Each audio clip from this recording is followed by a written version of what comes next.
Bulletin की शुरुआत बड़ी खबर के साथ करेंगे। जयपुर से बड़ी खबर है, द्रव्यवती नदी के पुल पर पानी की चादर चल रही है और जान जोखिम में डालकर लोग नदी पार कर रहे हैं। दोपहिया वाहन चालकों को ज्यादा खतरा है। मौसम विभाग की ओर से चेतावनी जारी की गई है और कहा गया है कि यहां पर कभी भी बड़ा हादसा हो सकता है। प्रशासन का कोई भी कर्मचारी यहां पर मौजूद नहीं है। मेयर सौम्या गुर्जर ने प्रबंधन के बड़े दावे किए थे, लेकिन दावों की पोल खुलती हुई नजर आ रही है। ये तस्वीरें देखिए, जयपुर से ये तस्वीरें हैं। द्रव्यवती नदी के पुल पर पानी की चादर चल रही है और मौसम विभाग की ओर से अलर्ट जारी किया गया है, यानी कि अभी बारिश का दौर जारी रहने वाला। और ऐसे में लोग अपनी जान को जोखिम में डालते हुए ये रास्ता पार कर रहे हैं और दोपहिया वाहन चालकों को खासा यहां पर परेशानियों का सामना करना पड़ रहा है और साथ ही साथ उन्हें खतरा भी ज्यादा है। ऐसे में न्यूज़ 18 आपसे अपील करता है कि अपने जान को खतरे में ना डालें, किसी और रास्ते का उपयोग करें। तो मौसम विभाग की ओर से अभी भी अलर्ट जारी है और तेज बारिश का दौर जारी है। बहाव और ज्यादा तेज हो सकता है, ऐसे में बड़ा हादसा भी हो सकता है। प्रशासन की ओर से कोई तैयारी यहां पर दिखाई नहीं दे रही है, ना ही प्रशासन की ओर से कोई कर्मचारी यहां पर तैनात किया गया है जो लोगों को यहां पर जाने से रोके। तो भारी बारिश से जयपुर का हाल बेहाल है। जान जोखिम में डालकर लोग मजबूरी में रास्ता पार कर रहे हैं। परीक्षार्थी भी मजबूर हैं। पानी के तेज बहाव में गुजरने के लिए छात्र मजबूर हैं। बारिश के बाद इलाके में जलभराव हो गया है। सुभाष चौक इलाके की ये तस्वीरें देखिए, जहां पर तेज बारिश के बाद सड़कें दरिया में तब्दील हो चुकी हैं। भारी बारिश के बाद पानी का बहाव तेज है, लेकिन इसके बावजूद छात्र आखिर करे तो करे क्या। इस तेज बहाव में ही वो रास्ता तय करते हुए स्कूल जा रहे हैं।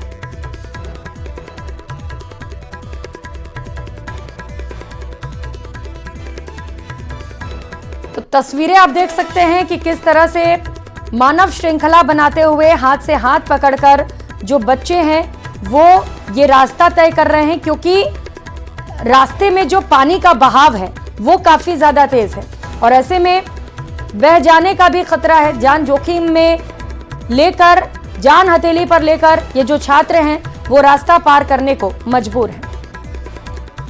तो भारी बारिश से जयपुर का हाल बेहाल है। जयपुर शहर में सड़कें जलमग्न हो गई हैं। सीकर रोड समेत कई इलाकों में पानी भर चुका है और पानी भरने से ट्रैफिक जाम के हालात बन गए। ट्रैफिक जाम हो चुका है, वाहनों की रफ्तार पर ब्रेक लग गया है और जो वाहनें चल रही हैं वो काफी ज्यादा धीमी रफ्तार के साथ आगे बढ़ रही हैं। तो लगातार भारी बारिश दिखाई दे रही है जयपुर में और अभी जो मौसम विभाग की ओर से अपडेट है वो यही है कि बारिश और ज्यादा होगी। रेड अलर्ट जारी किया गया है कई इलाकों में, यानी कि तेज बारिश के आसार हैं। ऐसे में जरूरी है कि आप सभी सतर्क रहें, क्योंकि कई जगहों से तस्वीरें ऐसी सामने आ रही हैं जहां पर लोग अपनी जान को जोखिम में डाल रहे हैं। कई लोग रील बनाने के चक्कर में अपने आप को मौत की ओर ढकेल रहे हैं। ऐसे में न्यूज़ 18 आपसे अपील करता है कि खुद की सुरक्षा करें। सहयोगी विष्णु इस वक्त हमारे साथ जुड़ चुके हैं। विष्णु, भारी बारिश से जयपुर की स्थिति बेहाल है, क्या हालात इस वक्त वहां पर?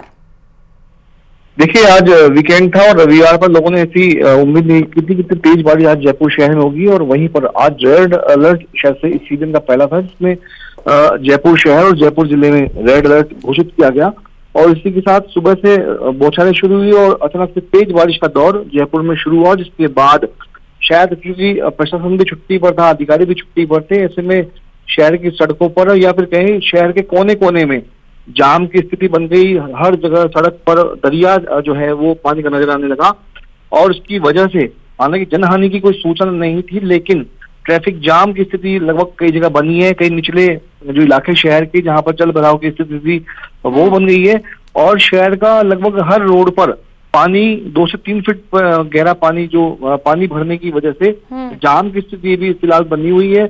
लेकिन जो प्रशासनिक अधिकारी है संभवतः छुट्टी पर होने की वजह से आज इस आपदा के जो है उसको खुलवाने के लिए नहीं आ पाए, छुट्टी पे हैं। लेकिन जरूरी है कि लोगों का भी ध्यान रखें। अब एक तस्वीर दिखा रहे हैं विष्णु, जहां पर पुल पर पानी की चादर चल रही है। जो दोपहिया वाहन है वो अपने जान को खतरे में डाल रहे हैं। और हैरानी की बात यह है कि प्रशासन की ओर से कोई भी कर्मचारी वहां पर तैनात नहीं किया गया है जो लोगों को वहां जाने से रोके। क्या है इसके पीछे वजह? बिल्कुल, मैं जैसा कि बता रहा हूँ कि संडे था, छुट्टी है आज ऐसे में, और इसी बीच आज पहली बार इस सीजन का रेड अलर्ट घोषित किया गया जयपुर शहर में भी, जयपुर जिले में भी। तो आप कल्पना कर सकते हैं किस तरीके की बारिश आज शहर में हो रही है। अभी तक भी बारिश हो रही है यहाँ पर जयपुर शहर में। और हम दिखा रहे हैं किस तरीके से आज एग्जाम था।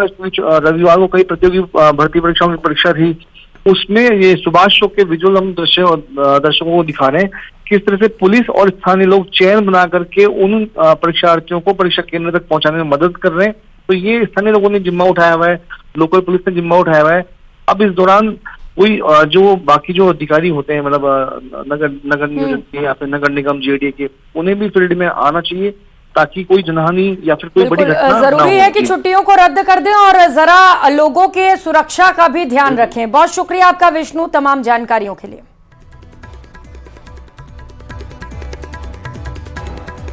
तो ये तस्वीरें आप देख पा रहे हैं, चूंकि कई जगहों पर परीक्षा का आयोजन भी किया गया था। अब सवाल ये भी है कि इतनी जब बारिश हो रही है तो क्या परीक्षा को स्थगित नहीं किया जा सकता था, क्योंकि छात्र बड़े ही मुश्किल से परीक्षा केंद्रों पर पहुंचे परीक्षा देने। मानव श्रृंखला बनाकर खुद की जान बचाते हुए परीक्षा केंद्रों पर पहुंचे, परीक्षा भी दी। और सवाल ये भी है, चूंकि आज संडे है, लेकिन रविवार के दिन क्या छुट्टी मनाना अधिकारियों के लिए इतना जरूरी है कि लोगों की जान की परवाह भी न किया जाए? ये प्रदेश के हालात हैं, ये राजधानी जयपुर से तस्वीरें हैं। ये हालात बेहद खौफनाक है, ये तस्वीरें परेशान करने वाली हैं। लेकिन सवाल यही कि अधिकारियों की नींद आखिर कब खुलेगी, क्योंकि कई जगह से ऐसी तस्वीरें सामने आ रही हैं जहां पर लोगों की जान जोखिम में डालकर लोग रास्ते पार कर रहे हैं, लेकिन प्रशासन का कोई भी नुमाइंदा मौजूद नहीं है। और राजधानी जयपुर से खबर है, जहां पर भारी बारिश के बाद भारत जोड़ो सेतु के पास बना बस स्टैंड का छज्जा गिर गया, तो वहीं बस स्टॉपेज के लिए बनाए गए होर्डिंग्स भी ध्वस्त हो गए। छज्जा गिरने से एक बाइक दब गई। हालांकि किसी तरह की जनहानि नहीं हुई है। जेसीबी की मदद से होर्डिंग हटवाया गया है, लेकिन सवाल यही कि होर्डिंग्स जब जर्जर हालात में थे तो पहले क्यों नहीं हटा दिए गए, क्योंकि बारिश में तेज हवाएं भी चल रही हैं और ऐसे में कई हादसों को न्योता दे रहे हैं ये होर्डिंग्स। ये तस्वीर देखिए। राहत की बात तो यह है कि बाइक पर कोई शख्स मौजूद नहीं था, बाइक ही क्षतिग्रस्त हुई है। लेकिन अगर इस पर कोई शख्स मौजूद होता तो उसकी क्या स्थिति होती, ये अंदाजा लगा पाना मुश्किल है। जनहानि होती तो जिम्मेदार कौन होता, ये भी बड़ा सवाल है, क्योंकि कोई भी अधिकारी जिम्मेदारी लेने को तैयार ही नहीं है। भरतपुर से इस बीच बड़ी खबर मिल रही है। पोखर की पाल टूटने से करीब 7 बच्चे डूब गए। बाणगंगा नदी के किनारे बनी पोखर की पाल टूटी और पानी में डूबने से 7 बच्चों की मौत हो गई। बयाना उपखंड के गांव फरसों के पास का यह पूरा मामला है। 7 बच्चों की दर्दनाक मौत हो गई है। बताया जा रहा है कि ये बच्चे रील बनाने के लिए गए हुए थे और इसी दौरान पोखर की पाल टूट गई।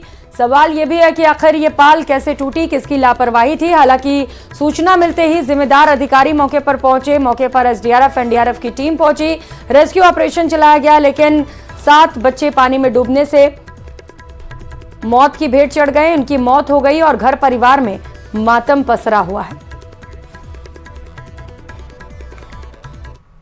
अलवर के सरिस्का से खबर है, जहां पर सरिस्का वन्य क्षेत्र में पिछले 4 घंटे से भारी बारिश का दौर जारी है। जिले में इस सीजन में पहली बार सरिस्का में अच्छी बारिश होने से रूपारेल नदी में 6 फीट पानी बह रहा है। इसके कारण सिलीसेठ झील और जयसमंद बांध में पानी की आवक हुई है। वहीं नटनी का बारा में रूपारेल नदी में करीब 5 फीट पानी बह रहा है। वहीं अलवर जयपुर मार्ग पर कुशालगढ़ की पुलिया के ऊपर से पानी बह रहा है। इसकी वजह से अलवर जयपुर मार्ग पर आवागमन बंद हो गया है, लेकिन लोग जान जोखिम में डालकर पुलिया के ऊपर पानी में पहाव क्षेत्र में जा रहे हैं। पानी से गरबाजी झरना भारी वेग के साथ बह रहा है, जिसे देखने के लिए लोग पहुंच गए।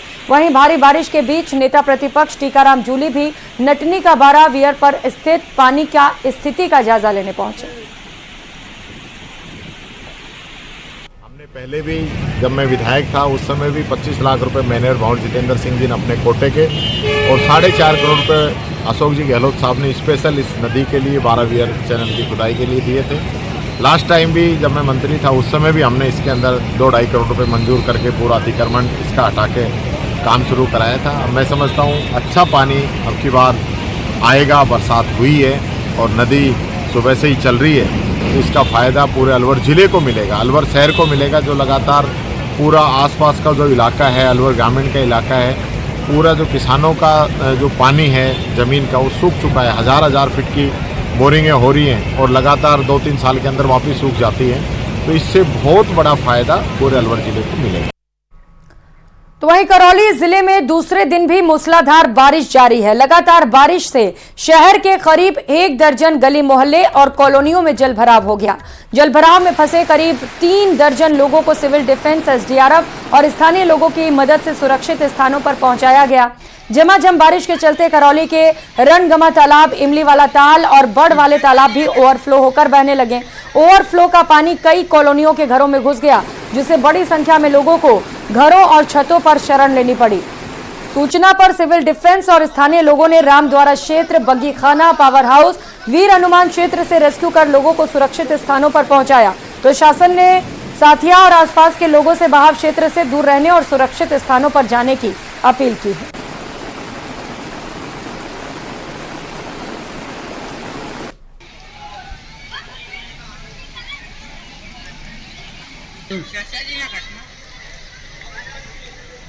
जो भी जहाँ सूचनाएं मिल रही है, जहाँ ज़्यादा पानी भरा हुआ वहाँ पर सिविल डिफेंस और एसडीआरएफ की टीम और पुलिस और प्रशासन पूरी तरह मुस्तैद है और हर स्थिति में लोगों को बचाया जा रहा है। तक सर शहर में हर जगह पे पानी भरा हुआ है, जिसके अंतर्गत हमने अभी मेले दरवाजे और क्या कहते हैं आपके ढोली खार में और इसके अलावा ये पावर हाउस के पास में भी बहुत लोग थे, तो इसमें बहुत ही लोग फंसे हुए थे। अभी 35 से 40 लोगों को हमने बचा चुके हैं। आज की वजह और भी ज़्यादा है और राशन पानी बिल्कुल नहीं मिल रहा है, बिल्कुल हमको बहुत ज़्यादा परेशानी है, बहुत ज़्यादा दिक्कत है। तो आफत की बारिश की बात कर रहे हैं और अब बात करौली की भी कर लेते हैं, जहां पर मूसलाधार बारिश का दौर जारी है और बारिश के कारण करौली शहर में करीब आधा दर्जन मकान, दुकान और भवन के साथ साथ दीवारें भी क्षतिग्रस्त हो गईं। मकान के क्षतिग्रस्त होने से पिता और पुत्र की मौत हो गई और 2 लोग घायल हो गए। घायलों को उपचार के लिए करौली अस्पताल में भर्ती कराया गया है, जबकि मृतकों के शव को करौली अस्पताल की मोर्चरी में रखवाया गया है।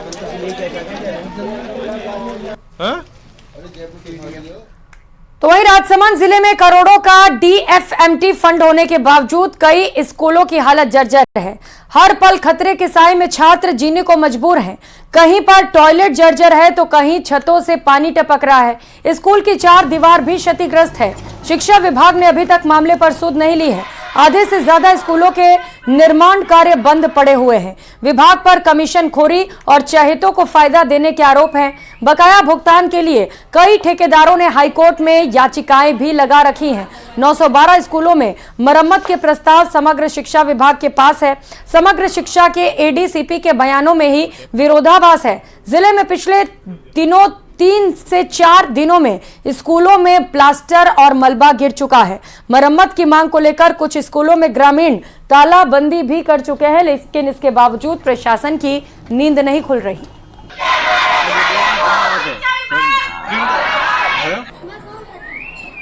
1 करोड़ 15 लाख में नया बिल्डिंग स्वीकृत हुआ, वो अधूरा पड़ा। उससे पहले वर्ष 17-18 में 2-3 कमरे पास हुए, वो अधूरा पड़े। जिले में शायद ये गांव ऐसा दुर्भाग्य गांव है हमारे पंचायत का, दुर्भाग्य नसीब है हमारा कि पूरे जिले में ऐसी स्कूल नहीं होगी जो 12वीं क्लास 3 कमरों में चलती है। मैं साहब कलेक्टर साहब से और माननीय शिक्षा मंत्री जी से भी निवेदन करता हूँ कि ये आप देखकर संज्ञान लेवे। कुछ स्कूल से हमारे को ऐसी सूचना मिली है कि उनके कुछ कमरे, एक आध कमरा किसी स्कूल में मरम्मत योग्य है, तो ऐसे 912 स्कूलों के कमरों का हमारे पास प्रस्ताव प्राप्त हुआ, जिसको हमारी जेएन की कमेटी के माध्यम से हम लोग चेक करवा रहे हैं और वास्तविक हमने प्रस्ताव तैयार करके हम 1-2 दिन में डीएमएफटी को, माननीय सदस्य सचिव डीएमएफटी को भिजवाएंगे। तो वहीं जयपुर में बीती देर रात कुछ बाल अपचारियों ने बाल संप्रेक्षण गृह से भागने की कोशिश की। हालांकि सुरक्षा कर्मियों की चौकसी की वजह से बाल अपचारी भागने में कामयाब नहीं हो सके। देर रात करीब 1 बजे सूचना मिलने पर गश्त पर मौजूद एडिशनल डीसीपी बजरंग सिंह शेखावत और एसीपी लक्ष्मी सुधार मौके पर पहुंची। बताया जा रहा है कि बाल संप्रेक्षण गृह में निरुद्ध चल रहे बाल अपचारियों ने कूलर की रेलिंग को हटाकर दीवार में बड़ा सुराख किया। इसी सुराख से भागने की तैयारी थी, लेकिन इसकी भनक सुरक्षा कर्मियों को लग गई। इससे बाल अपचारियों का प्लान फेल हो गया। अब ट्रांसपोर्ट नगर थाना पुलिस मामले की पड़ताल कर रही है कि ये सुराग कब से चोरी छिपे बनाया जा रहा था और इसमें किसका किसका हाथ है, क्योंकि इसके पहले भी बाल संप्रेक्षण गृह में ऐसी घटनाएं हो चुकी हैं।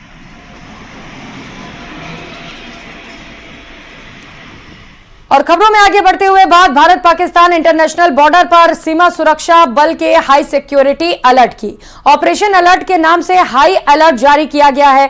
11 से 20 अगस्त तक सरहद पर बीएसएफ के सभी अधिकारी जवान आधुनिक हथियारों के साथ मौजूद रहेंगे। 15 अगस्त यानी कि स्वतंत्रता दिवस को देखते हुए घुसपैठ और तस्करी की संभावनाओं को रोकने के लिए बीएसएफ जवान तैनात हैं। इसके साथ ही बांग्लादेश के हालात को देखते हुए भी सीमा सुरक्षा बल सरहद पर अलर्ट है। सीमा सुरक्षा बल के नॉर्थ सेक्टर के डीआईजी योगेंद्र सिंह राठौर ने बताया कि बीएसएफ साल भर सरहद पर तैनात रहते हुए देश की रक्षा करते हैं। इन दिनों सुरक्षा घेरे को और भी ज्यादा मजबूत किया जाता है ताकि सीमा पार से कोई भी अप्रिय घटना न हो। के मौके पर हमारा करीबन 10 दिन का ये अवसर चलेगा। वैसे तो बीएसएफ हमेशा चाहे किसी भी दिन आप देखें, रात दिन अपनी ड्यूटी चौकन्ने होकर करती है, पूरी मुस्तैदी से करती है। लेकिन ऐसे मौकों पर जाकर हम अपना ये देखते हैं कि किस प्रकार से और इसमें इजाफा किया जा सकता है, किस प्रकार से अच्छे से ड्यूटी करने के लिए हम स्पेशल जो भी रिक्वायरमेंट है उनको मीट कर सकें। इन सब का लेखा जोखा होता है। ड्यूटी वो हमेशा करते हैं, जवान वहाँ ऑलरेडी वहाँ पर समय रहते हैं दिन रात के समय, और ये समय होता है कि खाली हम जाके देखें कि हम उसमें और किस तरह से बेहतरी ला सकते हैं। तो वहीं सांचौर के चीतलवाना में फर्जी आधार कार्ड बनाने वाले गिरोह का भंडाफोड़ हुआ है। चीतलवाना में एक ई मित्र का संचालन करने वाले नाबालिग स्कूली बच्चों को 200 रुपए का लालच देकर फिंगरप्रिंट व ई स्कैन कर फर्जी आधार कार्ड बनाने की कोशिश कर रहे थे। लेकिन इससे पहले कि वो अपने मंसूबे में कामयाब हो पाते, इसकी भनक बच्चों के परिजनों को लग गई। परिजनों ने इसकी जानकारी पुलिस वालों को दी और तुरंत पुलिस ने कार्रवाई करते हुए आरोपी को पकड़ लिया, जबकि इसके 3 साथी फरार हैं। पुलिस तलाश में दबिश दे रही है। वहीं इस बारे में अधिकारियों का कहना है कि वो वक्त वक्त पर मशीनों की चेकिंग करते हैं और शिकायत मिलने पर कार्रवाई भी करते हैं।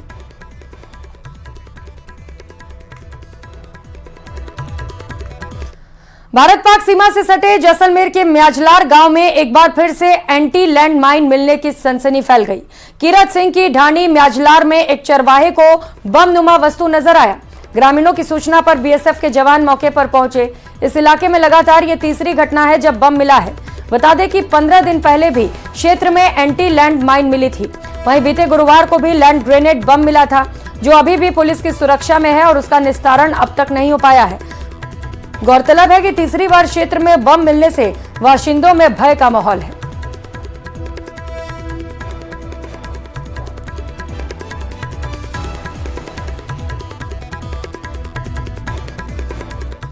तो वहीं झुंझुनू के अलीपुर पंचायत के माली गांव में आज शहीद सूबेदार राजेंद्र प्रसाद भांबू की मूर्ति का अनावरण किया गया। आज से ठीक 2 साल पहले जम्मू कश्मीर के राजौरी जिले के परगल में भारतीय सेना की पोस्ट पर आतंकियों के आत्मघाती हमले में सूबेदार राजेंद्र प्रसाद भांबू ने अपनी जान की बाजी लगाकर 40 जवानों की जिंदगी बचाई थी। वहीं 4 गोली लगने के बाद भी आतंकियों से लोहा लेते रहे, लेकिन 5वीं गोली जब लगी तो वे शहीद हो गए। यूडीएच मंत्री झाबर सिंह खर्रा ने सूबेदार राजेंद्र प्रसाद भांबू की मूर्ति का अनावरण किया।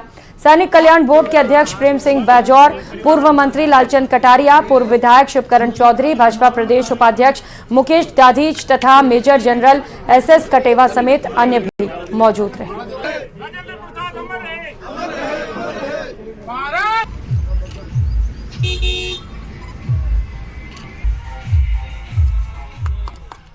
अमर शहीद सूबेदार राजेंद्र प्रसाद की मूर्ति का अनावरण का कार्यक्रम समारोह है। इस ग्राम पंचायत में ये 5वें शहीद हैं और मैं देश के सभी निवासियों से एक अनुरोध करना चाहूँगा कि हमारे जांबाज जवान, चाहे वो सैन्य बल में हो चाहे अर्धसैनिक बल में हो। और राजधानी जयपुर में सावन मास में धार्मिक कार्यक्रमों की धूम है। डिग्गी कल्याण जी के लिए पदयात्राओं का दौर शुरू हो गया है। आमेर इलाके से भी पदयात्री डिग्गी कल्याण जी के दर्शनों के लिए रवाना हुए। भजनों की स्वर लहरियां, हाथों में थामे ध्वज, आंखों में कल्याण धनी के दर्शनों की ललक के साथ पदयात्री आगे बढ़ते जा रहे हैं। आमेर के मानबाग में विधायक बाल मुकुंद आचार्य ने भी पदयात्रियों को नाश्ता करवाकर सेवा कार्य किया। विधायक बाल मुकुंद आचार्य ने कहा कि ये सनातनियों का स्वभाव है जो सेवा का कार्य करते हैं। बांग्लादेश में भी सनातनी थे जो लोगों की सेवा करते थे।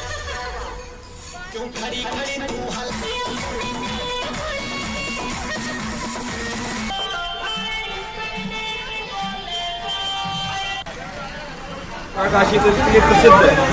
अभी तीज उत्सव मनाया है और देवादिदेव महादेव का श्रावण मास का पूजन अर्चन रुद्राभिषेक चल रहे हैं। कावड़ यात्राएं चल रही है और अब डिग्गी कल्याण जी की लक्की यात्रा प्रारंभ हो गई। उसी क्रम में आज हवामेल विधानसभा के महाशयों के द्वारा और बीजेपी के कार्यकर्ताओं के द्वारा यह सेवा का काम किया जा रहा है।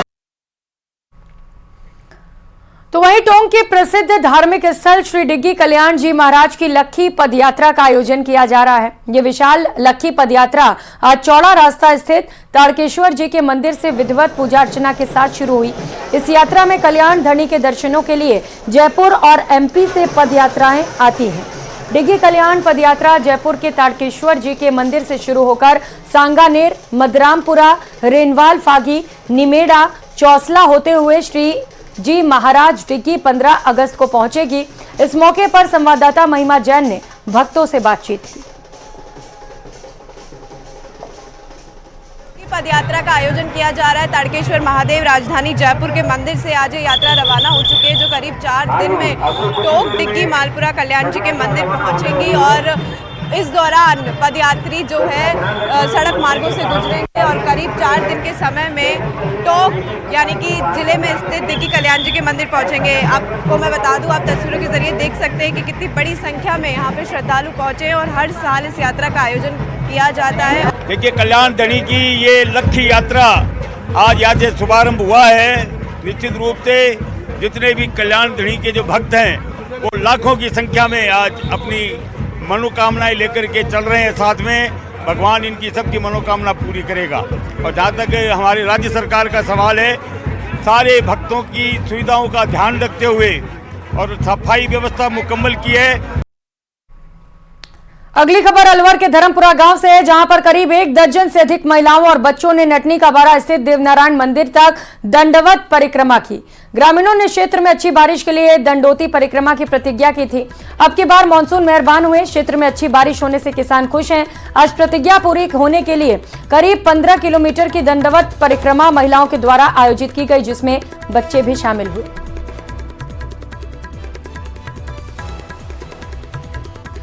उदयपुर से बड़ी खबर मिल रही है। राजसमंद एसीबी की ओर से उदयपुर में बड़ी कार्रवाई की गई है। समुचित प्राधिकारी पीसीपीएनडीटी को रिश्वत लेते हुए दबोचा गया। 1,25,000 की रिश्वत लेते हुए जुल्फिकार अहमद काजी को दबोचा गया है। प्रार्थी को परेशान नहीं करने के लिए रिश्वत मांगी थी। सहयोगी अलकेश हमारे साथ जुड़ चुके। अलकेश, एक और कार्रवाई एसीबी की ओर से, अभी कार्रवाई जारी है क्या? जी हाँ, मैं आपको बता दूं कि राजसमंद एसीबी ने आज एक बड़ी कार्रवाई करते हुए उदयपुर जो संभाग है, उदयपुर जोन के समुचित प्राधिकारी जो पीसीपीएनडीटी के हैं और उदयपुर जोन के जो चिकित्सा और स्वास्थ्य सेवाओं के संयुक्त निदेशक हैं जोन 1 के डॉक्टर जुल्फिकार अहमद काजी को 1,25,000 रुपए की रिश्वत लेते रंगे हाथों गिरफ्तार किया है। और एसीबी ने ये जो कार्रवाई की है वो राजसमंद एएसपी जो है हिम्मत सिंह चारंग, उनके नेतृत्व में कार्रवाई की है। और फिलहाल जो आरोपी है जुल्फिकार अहमद काजी, तो उसके आवास और उसके अन्य ठिकानों पर जो एसीबी का सर्च ऑपरेशन जारी है। एसीबी की ओर से ये बताया गया कि जो आरोपी जो डॉक्टर है ये जुल्फिकार अहमद काजी, इन्होंने प्रार्थी से सोनोग्राफी जो मशीन थी उसको सील करने और उसका रजिस्टर वापस लौटाने और आगे भविष्य में उसको परेशान नहीं करने के नाम पर 1.5 लाख रुपए की रिश्वत मांगी थी। और जब शिकायत का सत्यापन किया तो सही पाया गया और आज 1,25,000 रुपए की रिश्वत लेते राजसमंद एसीबी की टीम। बिल्कुल, अब देखना है कि और क्या कुछ मामले पर से खुलासा होता है और कितने भ्रष्टाचार के मामले